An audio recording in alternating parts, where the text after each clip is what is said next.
This is the building where Charles Manson is waiting sentence. After 194 days of testimony and 43 hours of jury deliberation, the longest and most bizarre case in California history was brought to a first phase close when the jury of 12 delivered verdicts of guilty on 27 counts of first-degree murder against Charles Manson and 3 members of his family.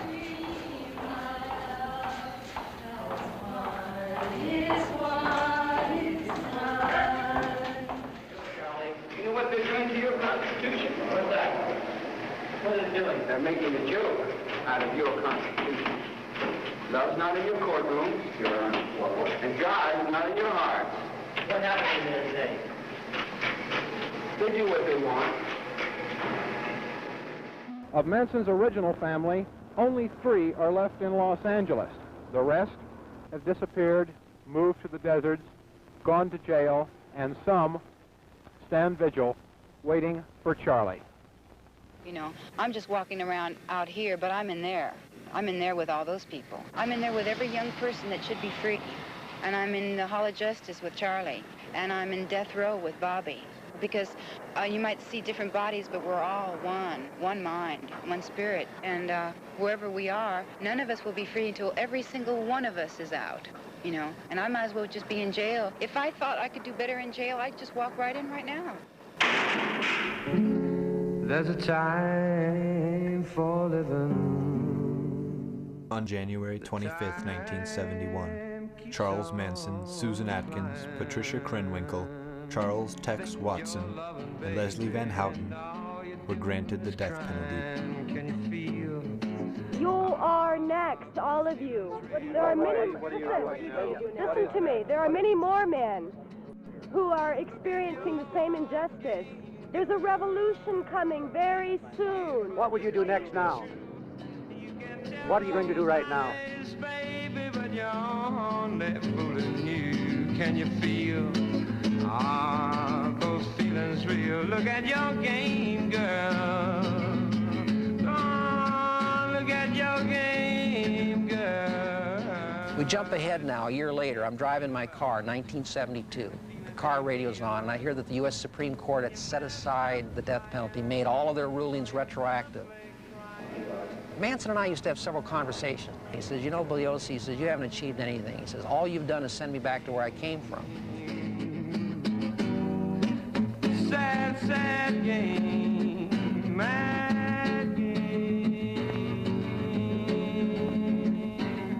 Sad game.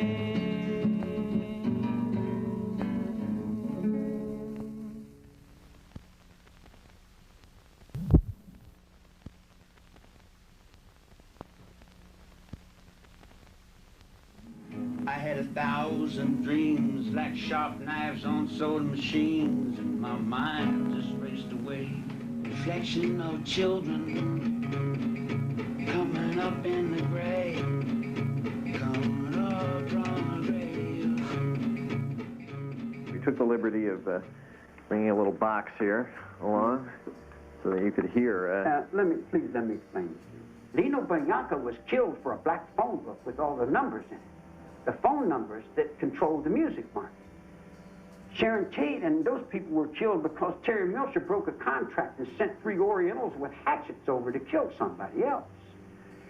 In other words, you raise men up in the music, and everybody wants to say, hey, well, mine is better than his, and what are you doing up on my stage?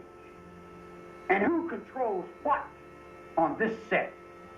When you see Sharon Tate's body laying there all naked, murdered, dead, do you think I had something to do with that? That was the altar. It had nothing to do with me. Oh, wait, Charlie, I can't let you get away with that shit. Terry Milcher was supposed to do some things with music he didn't do. So? Terry Milcher lived in that house. So? Nobody knew Sharon Tate lived in that house. So killing Terry Milcher was okay? No. He broke his word, man. So when you went looking for him? I didn't go looking for anyone. No. See, there again, you don't understand it. Let me lace it up your head again, man.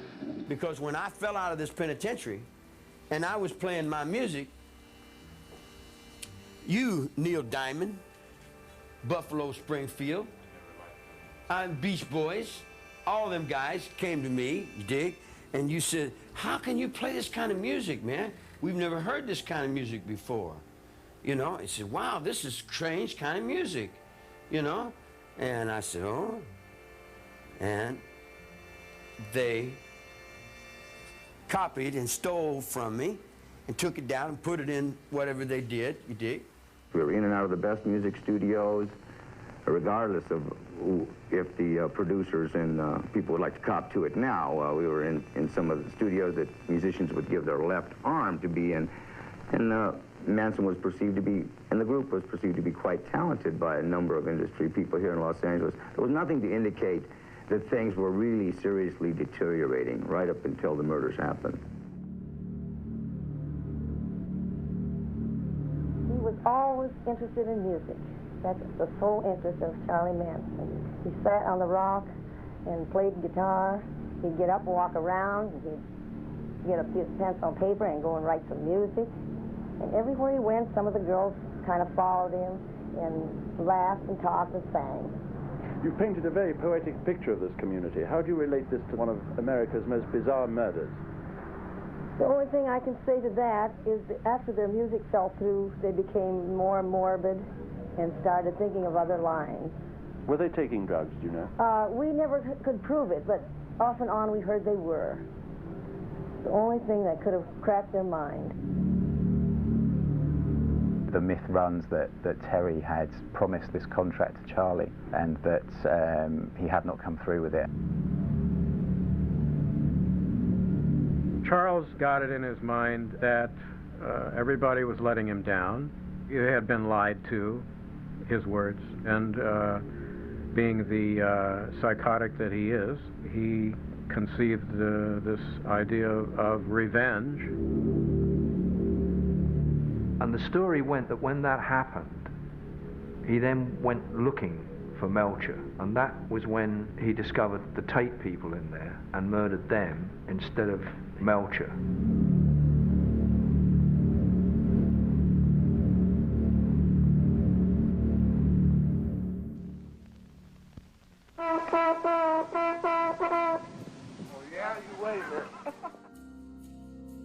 Dennis lived in fear of Manson and the family for years afterwards. This sobering reality check hit him hard.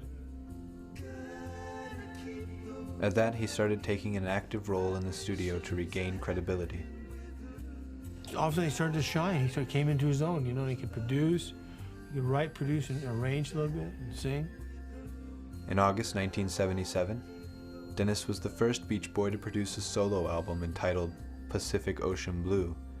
Upon its release, the album was a surprising success.